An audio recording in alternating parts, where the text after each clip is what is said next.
Issue 103. We start out with Sonic recapping to us who he is and annoyingly breaking the fourth wall, talking directly to the audience, saying that we are going with him. Sonic shows us an alternate dimension 1,000 years ahead, in the year 4235. Wait, so we now might have the canon year for normal Mobius. Anyways, he says that this is what remains of Mobius 1,000 years after the War of the World, saying that it's barely capable of sustaining life in certain isolated areas. That's overly depressing.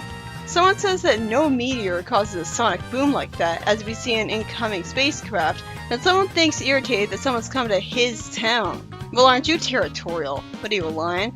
The owner of the spacecraft shows himself to be sympathetic with his dialogue being all stunned that he's actually landed and wondering if this dump could truly be home. Then what looks like Sonic says that he's got to get used to walking on land again, and he's glad his confinement suit compensates for the acrid atmosphere. The suit seems to cover his face, so that explains why he can breathe. After the jerk taunts him about his scent, he blasts him with a laser, with the jerk being drawn with no eyeballs for some weird reason, as the guy explains that the suit gives him the ability to fire his speed power as a bolt of kinetic energy from his forehead. You could just say it's like wind, like it's using the power of the wind to send him backwards. I don't see why that translates to a laser. The jerk who taunted him, who looks like a fox with two monkey tails instead, so I have to wonder how this came to be, asks him who he is after he asks him how long he's been gone from Mobius. He explains that in the year 3235, Robotnik tricked him into thinking Sally was inside a pod, which turns out to be a rocket ship that launched him into deep space, instead of killing him for some reason, where he began to run out of air beyond the solar system. And this version of Sonic was picked up by a race of gypsy aliens called the Pearlmen, who saved him by fitting him with his life-sustaining suit, but wanted nothing more to do with him. That's confusing. Why'd they want to save him if they hated him for not being one of them? The Pearlmen put the Sonic in suspended animation and jettisoned him in a shuttle capsule, where he's been drifting ever since. The Taunter, who I guess he earned the respect of since he salutes him happily, says that he's lucky he spent some time at the old Doc Chip library since he knows a little ancient history. He explains that 3235 was the year that Robotnik, who he for some reason forgets the name of, started the War of the World. He's unsure of the details. The good guys simply lost their champion, and the planet was toasted and abandoned. Only a few life forms remained alive on Mobius. The toughest adapted and survived over the centuries, and finally he calls himself Talon, while I'm stuck with the other Sonic still being called Sonic when there already is a Sonic.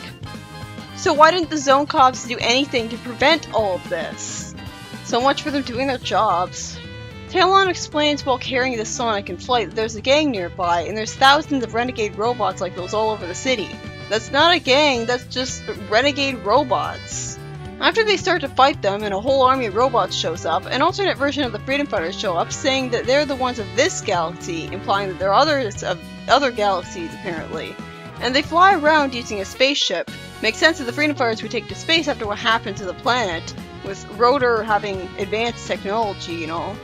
A new Freedom Fighter here, Hawk, says while blasting robots with his hand laser that within his beak dwells all information, meaning he's overpoweredly omniscient, and somehow this causes him to be able to transmit the electronic self-destruct code to these units when it looks like he's just pointing at them with his hand. How would that do it? The alternate Antoine is shown to have a bow and arrow, but the alternate Bunny has nothing. Okay, she has a wrist laser thing, but no cyborg limbs to make herself way more useful. Literally anyone could use one of those laser blasters. Then Salita says that she has the light and the power to control the light, which somehow allows her to do what she's doing here even though all light can do is blind you or maybe give you radiation poisoning if it's the right kind. I was worried by seeing end of chapter 1, but fortunately the story continues instead of annoyingly cutting short in the middle of the action.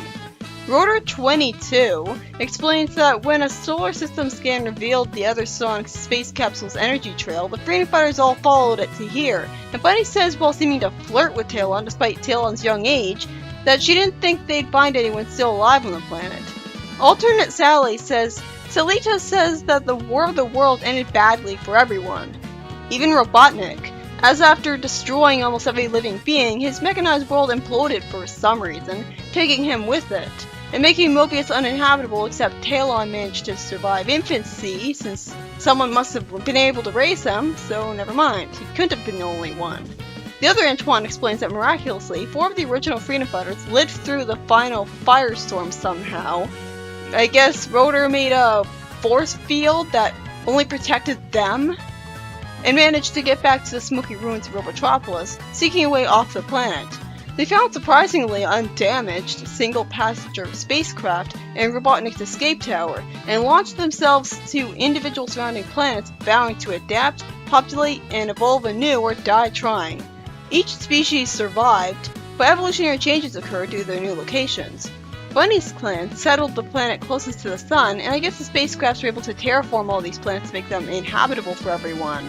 Less gravity on their Mercury made Bunny's clan incredible acrobats. Yeah, on that planet. That shouldn't mean that would translate to other planets. If anything, it'd make more sense for them to get that ability from living on a planet with more gravity, as it translates to them being acrobats on Mobius with less gravity. Isn't that how Superman's powers were explained? He came from a high-gravity planet? Also, static electricity, also magic, made the hair of the Bunny clan stand up like it was on fire. By the way, how did Bunny manage to reproduce when she's got cyborg legs? Miraculous theorbosization? Anyways, Chuan Du's ancestors developed their toupees in a tall crest. Wait, how can they develop toupees, which aren't really part of their bodies? The narration just said these all came from evolutionary changes, and now we're going to the toupees for technologically changed instead? Anyways, the toupees are made into tall crests which collect solar energy, and the people worship a variety of Gaul stone idols. Rotor is part of Gen 27, the 27th incarnation of his walrus forefather.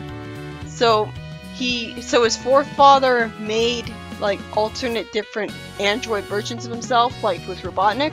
He transferred his mind into them, I guess? But then he talks about a whole species of rotors like that. They settled a harsh planet, developed a Spartan culture, even though you'd think Rotor would be all about engineering and thus developed the opposite of a warlike warrior culture. And the walruses evolved into physical powerhouses. For some reason, the walrus Mobians being muscular looks good, but if Tails looked muscular, it looked really off. I don't know why. Other Sally, Salita, says that her race pioneered Pluto, that's imaginative, the planet furthest from the sun. Because light was so precious there, the people there developed the capability to control it with their minds, allowing this Sally to be more competent as she can command light as a weapon. How was a weapon though? It was all going pretty well until a few years ago when an invasion began of the solar system from fish-like creatures called the shark. And the shark is apparently pluralized without having an S in it. Then a text blurb elaborates that the shark were created unintentionally by the underwater freedom fighters when they landed a spaceship full of their hydro technology during the War of the Worlds. How would that make them into intelligent beings? Were they like already intelligent beings and they just stole the hydro technology? That wouldn't explain how they became like space travelers. The shark had a feeding frenzy of genocide, but didn't know that one member of each planet had survived their campaign of terror somehow. Why just one? For every single planet, that sounds like a huge coincidence. The mysterious and unfriendly Hawk scouted and organized the freedom fighters. Then, after this, Sonic is for some reason reluctant to join their team, maybe because he screwed up last time he was in a team like that. Hawk says that he senses a cataclysm about, because plot convenience. And the other Sonic snarks at him for pointing his finger right at him. Suddenly, an explosion happens, and it's explained that the ultimate disaster, Silver Snively, is upon them, and his master, Robolactus, the planet glutton, is coming. With that, the story about a completely different dimension from the one the comic started in all of a sudden ends, consisting of almost nothing but exposition necessary to try to establish the world. I feel like establishing that so many different parallel universes have to have freedom fighters fighting an ultimate terror is depressing, making me feel like it's hopeless. As even if one universe defeats their major villains, so what? That still leaves a huge amount of other ones still in rough shape. What's the significance of the Prime Universe's victories in the grand scheme of things, other than them being in the Prime Universe that we care about? So that was the first story, and it was written by Mike Gallagher, as was the second story, which involves the Down Under Freedom Fighters. After a page of recruits being turned down, that reminded me of the very pointless, very early backup story nonsense at first, It turns out that the Down Under freedom fighters just couldn't bring themselves to have a replacement for Wombat Stew after he started wasting time in Jeffrey's do-nothing elites. We see how the kangaroo guy met the hippie. He ran right into him, and the hippie was just asking for a sign and took that as one. Then they meet Bill the platypus. He had recently heard rumors of illegal activity nearby, so they decided to investigate because they hated the smell of industrial stuff, logically. Finally, I get interested as we see Mobians being trapped in cages to be soon experimented on. And after they're let free, they meet Wombat Stew, who knows who did it because he's been keeping notes on this operation and the robot behind it. Wombat had been the one who had to tell them about Crockbot. Really? They couldn't have just been introduced to them by him threatening them? They couldn't have heard about him from someone else? They reach the headquarters and the girl, Barbie, not the doll, I hate her name for that, says that she's a female mercenary and was able to foolishly take on Crockbot alone. Then she says they had combined their talents for the first time. What talents? One of the bird Mobians who had auditioned to be with them calls out for help in the present day, and he says that the recruits were all discussing becoming freedom fighters themselves when suddenly the Bunyip attacked. I figured the Bunyip would come back, but I didn't think it would be postponed. So the whole issue in general was by Mike Gallagher. The first story disappointed me as I was expecting to see a story about the Prime Dimension, but instead this story was front-loaded with exposition, giving albeit interesting world building to a brand new, way too depressing dimension where several planets of people have been basically ruined. So how the hell do these freedom fighters hope to save everyone? There's no everyone to save! Why are they, what are they fighting for? I'm surprised they don't just rage quit right then and there on their hopeless universe. What's left of it? Do they ever even give their planets people again? How do they populate entire planets with just the DNA of one person each anyways? Even with just one couple, it wouldn't work because the gene pool would be too small to be healthy and there'd be no one for the kids to have kids with. Even if they use technology to make entire planets worth of their own kids from their own DNA and technology, who'd raise them all? Robots? I'm kind of interested in seeing how the story will continue though, but this is pretty unexpected. And the second story merely existed to tell us how all of the Down Under freedom fighters met each other.